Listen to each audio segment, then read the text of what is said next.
আমাদের কোনো দিবস নেই, সপ্তাহ নেই যা রাষ্ট্রীয়ভাবে উদযাপন হয়।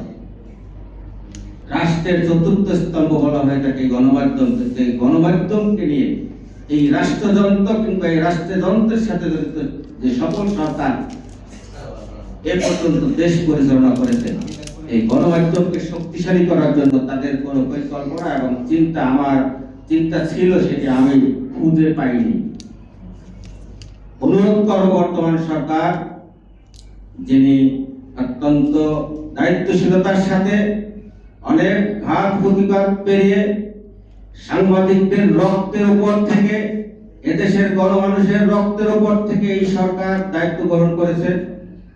আমরা আশা করব এই সরকার সাংবাদিক বান্ধব সরকার হিসেবে সাংবাদিকদের স্বার্থ, অধিকার এবং মর্যাদা রক্ষার জন্য সাংবাদিকদের তালিকা প্রণয়ন এই কাজটি সম্পূর্ণ করবেন।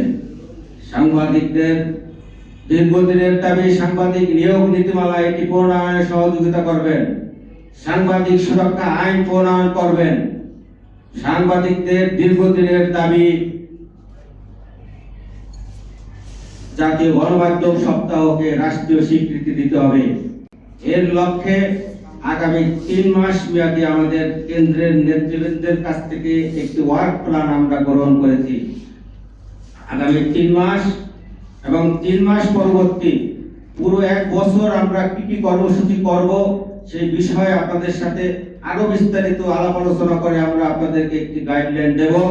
আমরা সাংবাদিকদের স্বার্থ রক্ষার জন্য, সাংবাদিকদের দাবি, অধিকার এবং মর্যাদা রক্ষার জন্য আমরা এই 14 দফা দাবি আদায়ের সাথে আপনাদের সারা দেশের সাংবাদিকদের আমরা আহ্বান জানাতে চাই। প্রিয় বন্ধুরা, আসুন সাংবাদিকদের দাবি, অধিকার এবং মর্যাদা রক্ষার এই 14 দফা আন্দোলনের সাথে আপনারা ঐক্যবদ্ধ হয়ে আপনারা কাজ করুন। আমরা এগিয়ে যাব ইনশাআল্লাহ।